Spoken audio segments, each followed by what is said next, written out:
Hello students, इस video में हम बात करने वाले हैं determination of rate of interest through modern theory. अभी तक हमने अलग अलग थ्योरी की थी, आज मॉडर्न थ्योरी के थ्रू हम रेट ऑफ इंटरेस्ट को डिटरमिन करेंगे। और रेट ऑफ इंटरेस्ट को डिटरमिन करने के लिए जो मॉडर्न थ्योरी है ये दोनों तरह के फैक्टर्स को एक साथ लेकर चलती है, रियल फैक्टर्स को भी और मॉनेटरी फैक्टर्स को भी।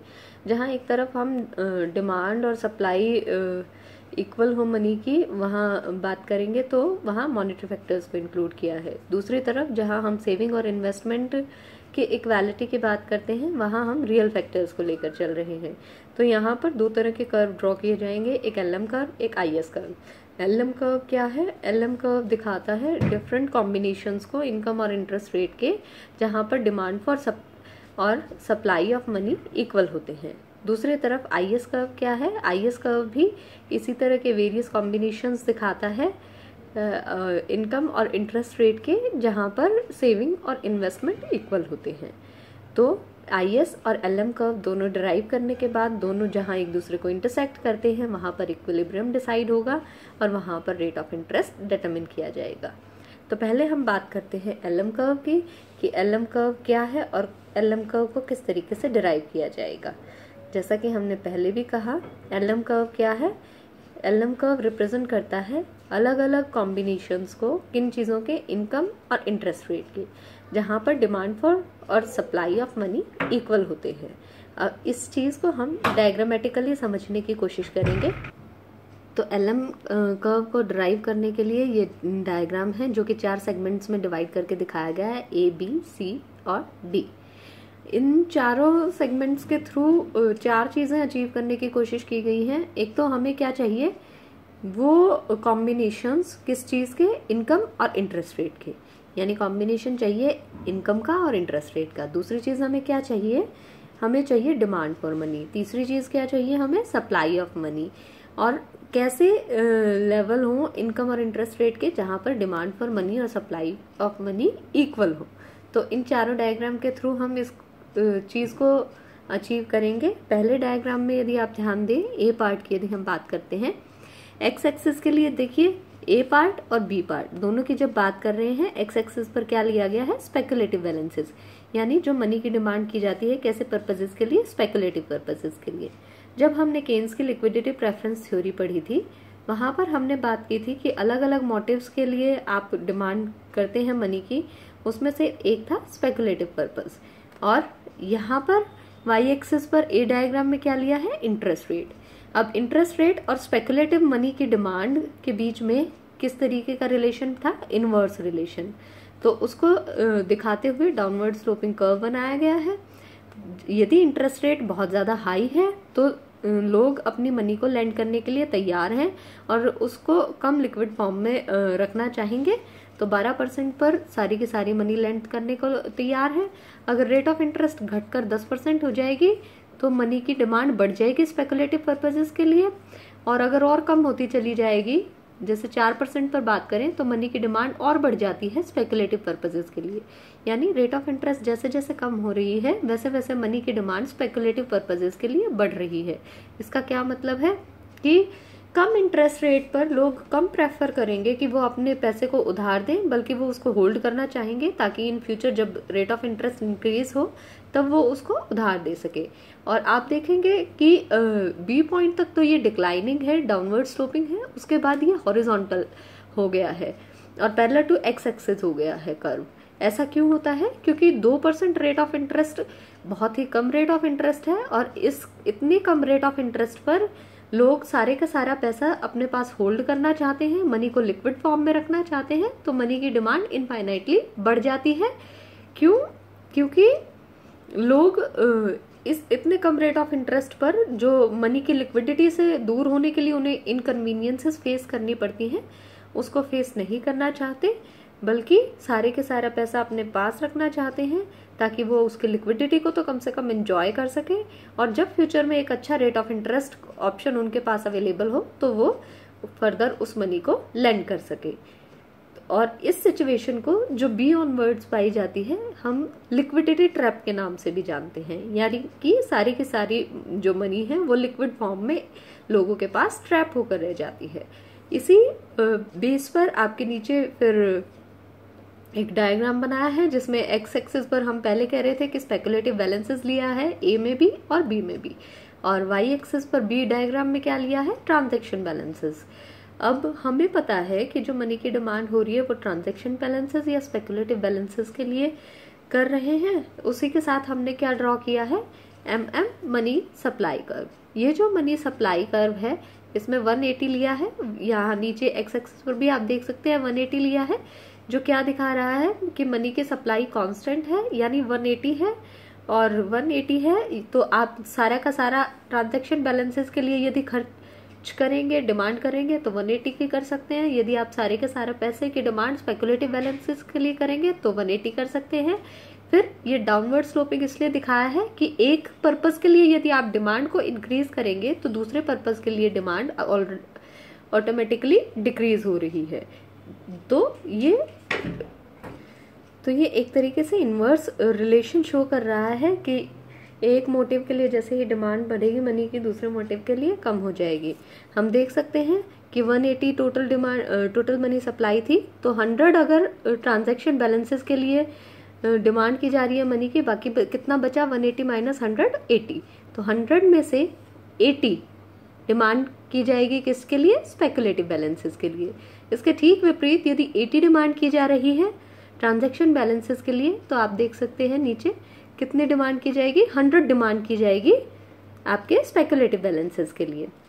इसके साथ आप क्या दिखा रहे हैं, सी डायग्राम की यदि बात करें तो सी डायग्राम में एग्रीगेट इनकम ली है एक्स एक्सिस पर, और वाई एक्सिस पर क्या लिया गया है आपके कि कितनी ट्रांजैक्शन बैलेंसेस की डिमांड है, यानी वाई एक्सिस को यहाँ से एज इट इज ले लिया है, नीचे एक्स एक्सिस को हमने चेंज कर दिया है और एक्स एक्सिस पर हमने क्या ले लिया है, एग्रीगेट इनकम ले ली है। अब एग्रीगेट इनकम के साथ किस तरीके से रिलेशन है ट्रांजैक्शन पर्पसेस के लिए मनी की डिमांड का, जैसे जैसे आपकी इनकम बढ़ती है वैसे वैसे ट्रांजैक्शन मोटिव के लिए डिमांड फॉर मनी बढ़ती है।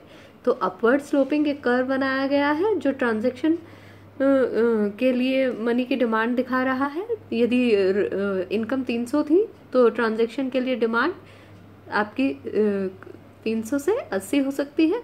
फिर यदि इनकम बढ़ जाती है 500 हो जाती है तो उस पर ट्रांजैक्शन पर्पसेस के लिए डिमांड कितनी हो जाएगी, 100 हो जाएगी। इनकम और बढ़ जाएगी तो ट्रांजैक्शन पर्पसेस के लिए डिमांड और बढ़ जाएगी। तो ये पॉजिटिव रिलेशन दिखाता हुआ ट्रांजैक्शन डिमांड के लिए मनी का कर्व बनाया गया है। अब इसी से फिर हम फर्दर फोर्थ और लास्ट पार्ट ड्राइव करते हैं जो हमें करना था, जो हमारा उद्देश्य था, जो कि LM कर्व है। यहाँ पर देखिए एक्स एक्सिस को दोबारा से रिपीट किया गया है, यहाँ एग्रीगेट इनकम ली गई है और वाई एक्सिस पर रेट ऑफ इंटरेस्ट लिया गया है, क्योंकि हम कहाँ पहुंचना चाहते थे, इनकम और रेट ऑफ इंटरेस्ट के ऐसे कॉम्बिनेशंस जहां डिमांड फॉर मनी और सप्लाई ऑफ मनी इक्वल होते हैं। तो इनकम ले लिया एक्स एक्सिस पर और वाई एक्सिस पर रेट ऑफ इंटरेस्ट ले लिया। अब हमने LM कर्व को डिराइव किया। LM कर्व को कैसे डिराइव किया है हमने यहाँ पर कि जब आप बात कर रहे थे 300 आपकी मनी इनकम है, तो 300 इनकम पर स्पेकुलेटिव पर्पसेस के लिए कितनी डिमांड हो रही है आपकी 80, और 80 हो रही है तो आप कह सकते हैं कि यहाँ पर आपकी 80 डिमांड है। इस 80 डिमांड के लिए आप देख रहे हैं कि 100 आपकी डिमांड होगी किसके लिए, स्पेकुलेटिव पर्पसेस के लिए, और जब आपकी 100 डिमांड होगी स्पेकुलेटिव पर्पसेस के लिए तो रेट ऑफ इंटरेस्ट कितना है, 2%, यानी कि 2% पर आपके इनकम का लेवल कितना होगा, 300। उसके बाद यदि आप बात करें कि तो EF आपका जो पार्ट है वो किस चीज़ को दिखा रहा है, लिक्विडिटी ट्रैप की सिचुएशन को दिखा रहा है, क्योंकि बहुत ही मिनिमम रेट ऑफ इंटरेस्ट है और ऐसे में सारी की सारी मनी की डिमांड की जाती है लिक्विड फॉर्म में अपने पास रखने को। F पॉइंट के बाद यदि आप बात करते हैं तो F पॉइंट के बाद L पॉइंट ले लेते हैं हम।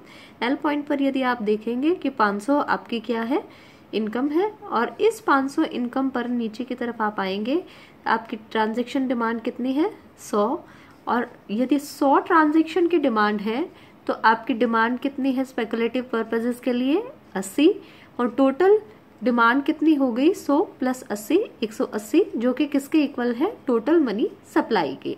तो एल पॉइंट की यदि आप बात कर रहे हैं तो आप कह सकते हैं कि मनी डिमांड और मनी सप्लाई यहाँ पर इक्वल है। इसी तरीके से और वेरियस कॉम्बिनेशंस बन सकते हैं और एल से जी तक आप अपवर्ड स्लोपिंग कर्व देखने को मिलेगा।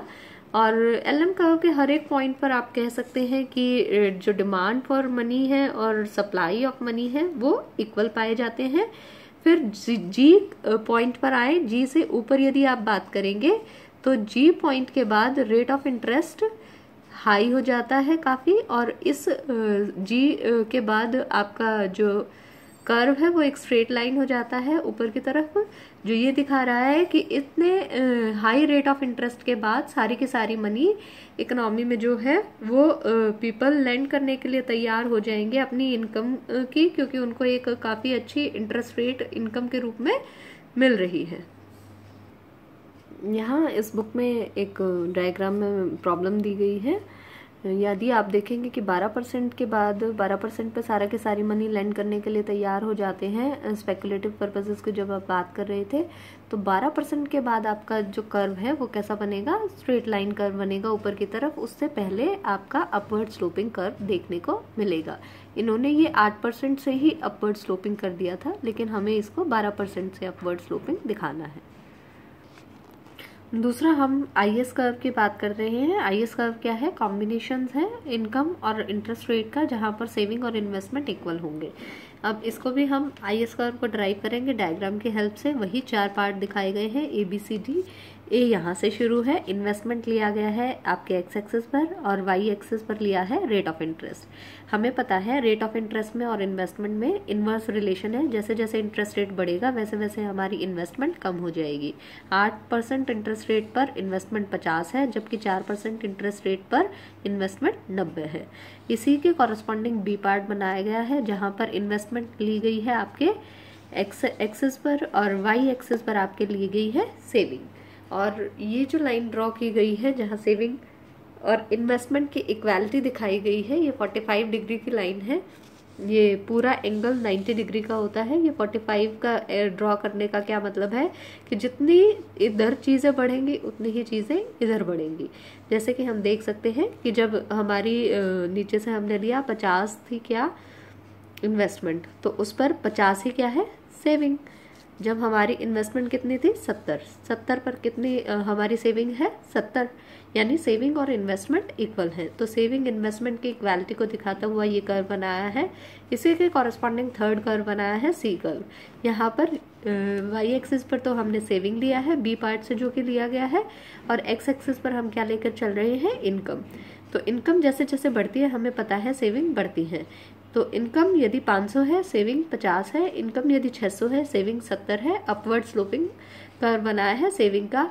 और यदि इनकम 0 है तो सेविंग 0 है। यदि इनकम कुछ भी नहीं होगी तो उसके बाद क्या होगा, आपका सेविंग कर्व नेगेटिव में पाया जाता है, क्योंकि आप कुछ ना कुछ कंज्यूम करते हैं उधार लेकर, तो सेविंग वहाँ नेगेटिव में दिखाई जाती है। इसी से हमने फाइनली डी कर्व अराइव किया है। डी कर्व में क्या दिखाया गया है, वाई एक्सिस पर इंटरेस्ट रेट दिखाया गया है, एक्स एक्सिस पर इनकम दिखाया गया है। नीचे इनकम लेवल ले ली है 300, 500, 600, 700 जो ऊपर से ली है हमने। और जब हम देख सकते हैं कि हमारी इनकम लेवल कितना था 500 था, तो उस इनकम लेवल पर 500 पर सी पार्ट में यदि आप देखें तो 500 इनकम लेवल पर आपकी जो सेविंग है वो कितनी है 500 पर 50, और जब 50 आपकी सेविंग है तो आपकी इन्वेस्टमेंट कितनी है 50, और जब 50 आपकी इन्वेस्टमेंट है तो आपकी रेट ऑफ इंटरेस्ट कितनी है 8%। तो 500 इनकम लेवल पर रेट ऑफ इंटरेस्ट 8%। इसी तरीके से जब आप बात करें कि आपकी इनकम 700 है तो इनकम 700 में आपको कितनी सेविंग देखने को मिल रही है 90 सेविंग है, तो आपकी इन्वेस्टमेंट कितनी है 90, और 90 इन्वेस्टमेंट है तो रेट ऑफ इंटरेस्ट कितना है 4%। तो ये 4%, यानी इंटरेस्ट रेट और इनकम के कॉम्बिनेशंस हमने बना लिए, जहाँ पर हमारी क्या थी सेविंग इन्वेस्टमेंट इक्वल थी। इनको बनाता हुआ इन पॉइंट्स को ज्वाइन करके हमारे पास डाउनवर्ड स्लोपिंग कर्व आ जाता है जो आईएस कर्व कहलाता है। फाइनली हमारे पास आईएस और एलएम कर्व आ जाते हैं। आईएस कर्व हमने डाउनवर्ड स्लोपिंग ड्रॉ किया था और एलएम कर्व हमने अपवर्ड स्लोपिंग कर्व ड्रॉ किया था। जो कि मनी LM कर्व आपका डिमांड फॉर मनी और सप्लाई ऑफ मनी की इक्वालिटी को दिखा रहा है, और IS कर्व दूसरी तरफ इन्वेस्टमेंट और आपकी सेविंग की इक्वालिटी को दिखा रहा है। At various combinations of rate of interest and income, हमने कहा था ये दोनों एक दूसरे को जहाँ काटेंगे वहाँ इक्विलिब्रियम होगा, और वहाँ हम क्या डिसाइड करेंगे, रेट ऑफ इंटरेस्ट। अब ये जो थ्योरी है इसमें क्या प्रॉब्लम है, एक तो इस थ्योरी में हमने जब LM कर्व को ड्रॉ किया तो हमने ट्रांजैक्शन मोटिव की बात की, इसके साथ स्पेकुलेटिव मोटिव की बात की। तो ये जो मोटिव्स थे ये कहाँ से डिराइव किए गए थे, केन्स की लिक्विडिटी प्रेफरेंस थ्योरी से। और केन्स की लिक्विडिटी प्रेफरेंस थ्योरी में इसीलिए जो भी प्रॉब्लम है वो इस थ्योरी में ऑटोमेटिकली आ जाती है। दूसरी प्रॉब्लम क्या है कि मनी सप्लाई को हम कांस्टेंट लेकर चल रहे हैं, और मनी सप्लाई ज़रूरी नहीं है कि कांस्टेंट ही रहे।